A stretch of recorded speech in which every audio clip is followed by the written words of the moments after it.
A paz do Senhor Jesus, o canal Som do Clarim, traz pré-aula para a lição de número 1, primeiro trimestre de 2024. Novas lições e o tema está maravilhoso. O corpo de Cristo, origem, natureza e vocação da igreja no mundo. Esse é o nosso título, nosso tema. A lição está bonita também. Essa lição ela é comentada pelo pastor José Gonçalves. E a primeira lição, a origem da igreja. Texto áureo, Atos, capítulo 2, versículo 38.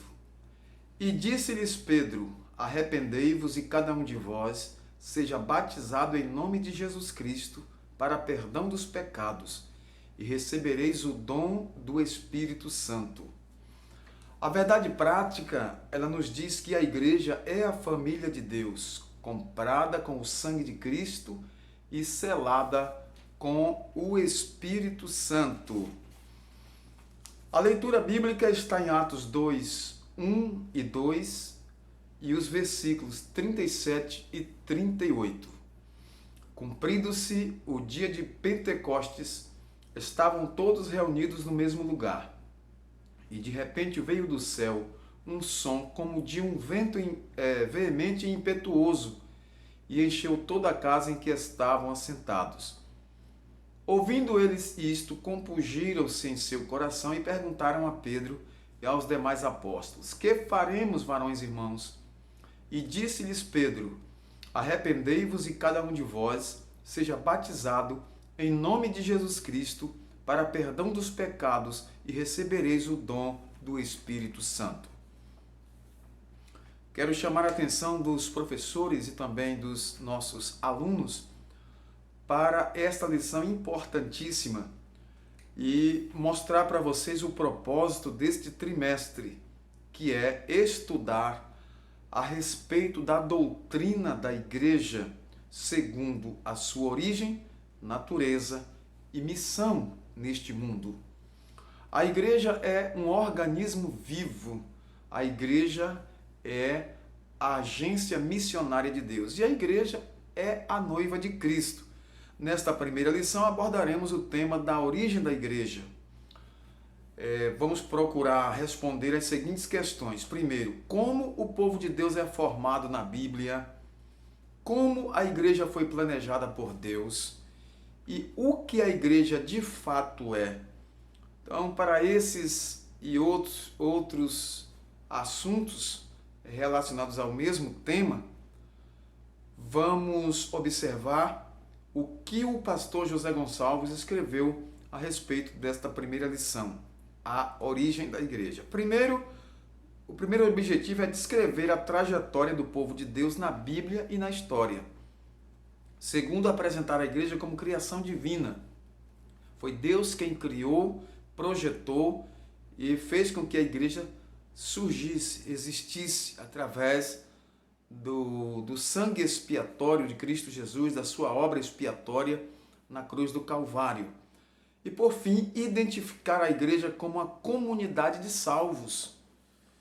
Observamos que ao longo da história, desde o dia de Pentecostes, a igreja tem passado por várias provações, perseguições, reis, presidentes, governantes cruéis que tentaram apagar, tentaram eliminar a igreja, mas a igreja prevaleceu. A igreja sempre prevalecerá e ela subirá cantando, glorificando ao Deus Todo-Poderoso quando o Senhor Jesus vier para levá-la para o céu. Uma rápida leitura no Novo Testamento será suficiente para nós percebermos que a igreja é de fato importante, ela é importantíssima. Por quê? Porque ela é a coluna e firmeza da verdade. 1 Timóteo 3,15. Pedro chamou a igreja de geração eleita, em 1 Pedro 2,9. Para os apóstolos e os primeiros cristãos, a igreja era relevante, importantíssima. Paulo, Pedro, Tiago, João, Timóteo e outros. Nesta lição, nós mostraremos o que a Bíblia de fato revela sobre a Igreja de Deus. Veremos que eclésia, que quer dizer igreja, que é a igreja do Deus vivo, longe de ser meramente uma associação de pessoas, ela é uma instituição divina. Vamos rapidamente aqui, porque eu não vou ler a lição, porque você, professor, e você, aluno, já devem ter feito isso, já devem fazer isso antes da aula, antes do domingo. Então nós vamos aqui somente fazer um resumo de cada parte desta lição. Nós temos 3 partes principais com seus tópicos e vamos fazer um apanhado e um resumo chamado aqui de subsídios.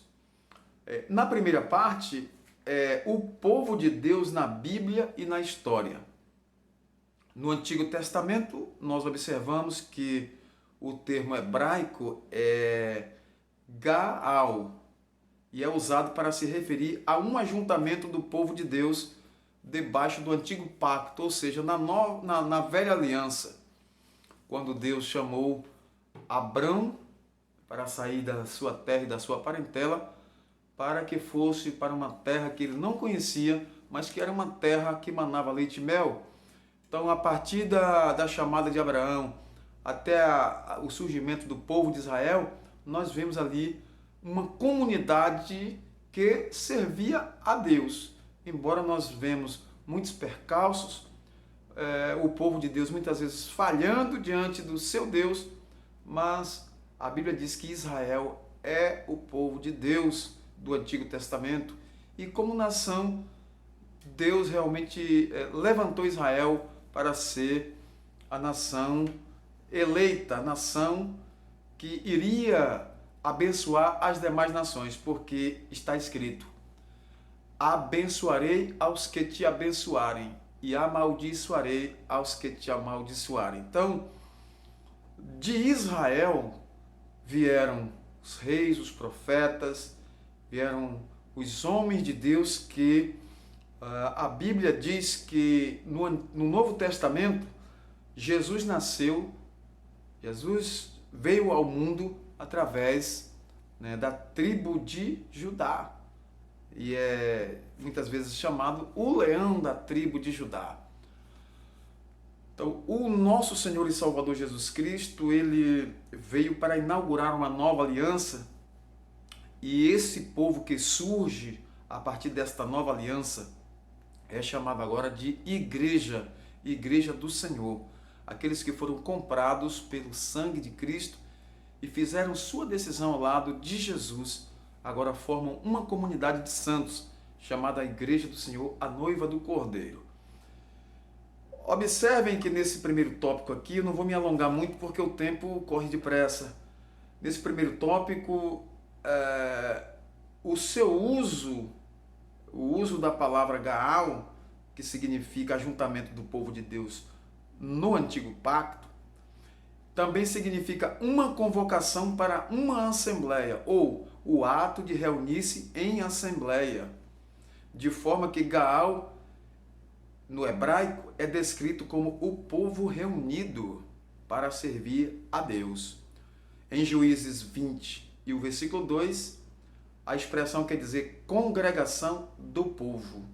Em 1 Samuel 17, 47, significa multidão que serve a Deus. E em 1 Reis 8, 22, congregação. E por fim, em 1 Crônicas 13 e 2, congregação de Israel. Assim nós temos vários termos que falam de ajuntamento de pessoas tementes a Deus, que servem ao Deus de Israel, ao Deus que chamou um povo à existência para que glorificasse o seu nome. No subtópico no Novo Testamento, dessa primeira parte aqui, o termo eclésia se refere agora à igreja cristã. Contudo, no contexto neotestamentário, que quer dizer do Novo Testamento, o seu sentido diferirá do que lhe é dado no Antigo Testamento, tanto na forma como na função. Então, observe que no Novo Testamento a palavra grega é eclésia, que significa igreja. O seu sentido no Novo Testamento é majoritariamente sacro, isto é, uma assembleia de crentes que se ajuntam para adorar a Deus. Não é apenas um ajuntamento de pessoas, mas uma assembleia de crentes regenerados que se reúnem para adorar a Deus. Vamos para o segundo tópico, por causa do tempo. O segundo tópico fala a igreja como criação divina. A igreja não é invenção humana, a igreja não é invenção de pastor, a igreja não é invenção de governo, a igreja ela é uma criação divina. Deus chamou à existência através do sacrifício expiatório do seu Filho, a igreja comprada pelo sangue do Cordeiro. Vamos ver aqui a igreja como um ideal de Deus. Desde a eternidade, a igreja estava no coração de Deus e foi idealizada por Ele. Em sua essência, ela é um projeto divino. Realmente, em Efésios capítulo 1, nós observamos ali que Deus, na sua presciência, aqui está escrito, Efésios 1 e 4, como também nos elegeu nele, quer dizer, em Cristo, antes da fundação do mundo, para que fôssemos santos e irrepreensíveis diante dele em amor.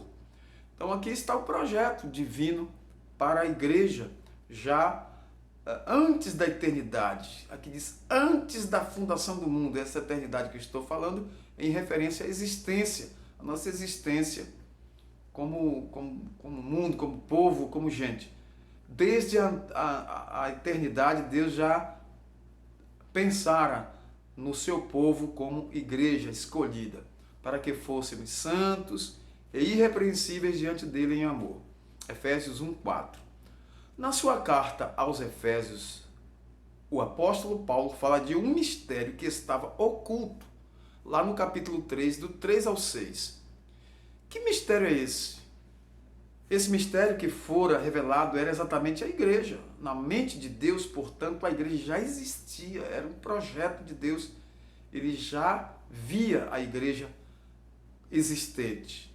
O amor de Deus fez com que ele ele provesse um plano para salvar o homem caído e assim, através desse povo agora salvo, esse povo glorificasse o nome do Senhor, chamado de igreja. Uma definição também que muitos costumam fazer com a palavra eclésia significa aqueles que são chamados para fora. Significa comunidade dos chamados para fora. Mas chamados para fora de quê? Fora do mundo de pecado, do mundo que vive sem Deus, do mundo que vive sem a esperança e a graça de Deus. Então nós saímos para fora do mundo de iniquidade. O início da igreja acontece na plenitude dos tempos. Gálatas 4:4. Está escrito assim: mas vindo a plenitude dos tempos, Deus enviou seu Filho, nascido de mulher, nascido sob a lei. Dessa forma, Deus faz congregar em Cristo todas as coisas na dispensação da plenitude dos tempos. Efésios 1:10. O apóstolo Paulo ele fala muito sobre a organização da igreja, a origem da igreja, a manutenção da igreja, a aprovação da igreja, a preparação e a subida da igreja.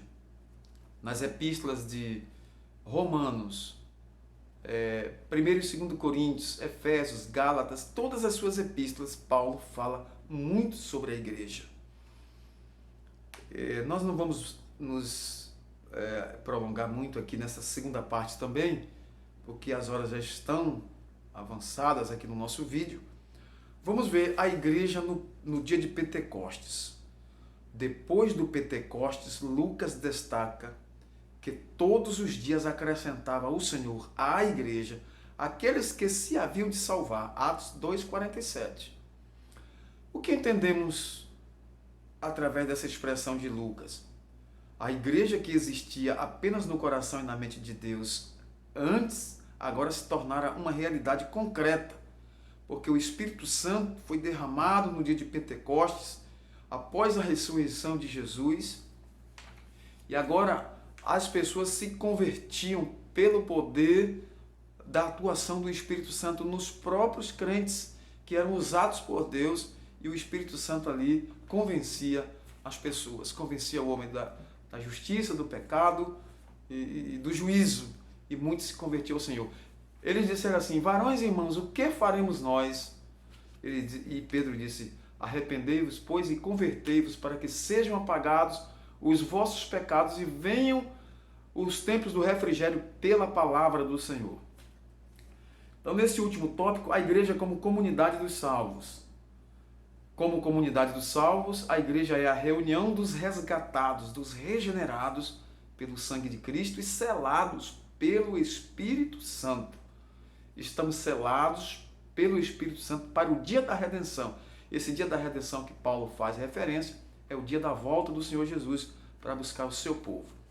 Regenerados pelo sangue, selados pelo Espírito e batizados, selados pelo Espírito e agora preparados para a vinda gloriosa do Senhor. No Pentecostes, o apóstolo Pedro disse que eles deveriam se arrepender para receber o perdão dos pecados e entrar na comunidade dos santos. Então, é uma comunidade de regenerados, de perdoados, de lavados e remidos pelo sangue do Cordeiro. Com essas palavras, Pedro estava dizendo que o ingresso para adentrar a igreja seria por meio do arrependimento e, posteriormente, também do batismo. Então, essa comunidade cristã formada por pessoas regeneradas fizeram profissão pública de fé e ganharam uma geração inteira para o reino de Deus. A Bíblia diz que o mundo inteiro foi evangelizado na época da igreja primitiva através das missões de Paulo e seus companheiros que iam nos continentes anunciando o evangelho. E os outros cristãos também, onde iam anunciando a salvação em Cristo Jesus. Então, selados pelo Espírito Santo para o dia da redenção. É exatamente isso que Paulo afirma aos Coríntios. 1 Coríntios 12, 13. Pois todos nós fomos batizados em um Espírito, formando um corpo, quer judeus, quer gregos, quer servos, quer livres, e todos temos bebido de um Espírito. Finalizando nossa pré-aula, Pedro também exortou aos presentes ali no dia de Pentecostes a se arrependerem para receberem o dom do Espírito Santo. Podemos afirmar que Cristo batizou a muitos ali com o Espírito Santo e com fogo, e posteriormente aqueles crentes também ensinaram outros a buscarem o batismo com o Espírito Santo.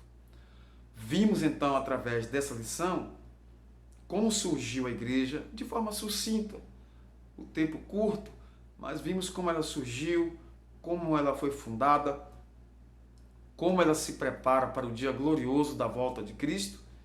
E assim, a igreja, ela organizada, idealizada por Deus, surgiu pelo sacrifício do Calvário e agora está adornada, se preparando para o dia glorioso do arrebatamento através da operação do Espírito Santo. O seu fundamento é Cristo, a sua cabeça é Cristo, por isso é um grande privilégio fazer parte da igreja, o corpo de Cristo. Aos nossos queridos alunos de todas as regiões do Brasil, vocês que nos ouvem, que assistem nossos vídeos aí na Paraíba, em Alagoas, Rio Grande do Norte, Pernambuco e outras localidades, a gente está recebendo aí comentários de outros estados também. Agradecemos a Deus pela participação de vocês. Não só aqui no Nordeste, mas outras regiões também estão participando. Deus abençoe a todos. Em Cristo Jesus, que nós possamos estar servindo o Senhor de forma plena, para a honra e glória do Senhor, para que quando Jesus voltar, a Bíblia diz, o servo se ache fazendo assim, tá bom? A todos nosso muito obrigado. Se você não é inscrito, inscreva-se rápido nesse canal. Coloque aí esse dedo no like, dê um like e também deixe o seu comentário. Se não é inscrito, inscreva-se e assim nós agradecemos antecipadamente. A todos o nosso muito obrigado. Até uma próxima pré-aula. Maravilhoso Deus e eterno Pai, Senhor de toda glória, nós te agradecemos pelo privilégio de estar aqui através da plataforma YouTube, Senhor, falando das tuas maravilhas, da grandeza do teu poder, através das lições bíblicas da Escola Bíblica Dominical. Que o Senhor continue trabalhando em cada coração, abençoando vidas, preparando, Senhor, professores, levantando obreiros, levantando coordenadores, levantando pessoas para cuidarem da EBD, para que as aulas, Senhor, tenham grande êxito pela atuação do Espírito Santo, que é o nosso professor. A todos, Pai, nós te pedimos as tuas bênçãos e assim te agradecemos em nome do teu Filho Jesus. Amém. Graças a Deus. A todos, nosso muito obrigado. Até uma próxima.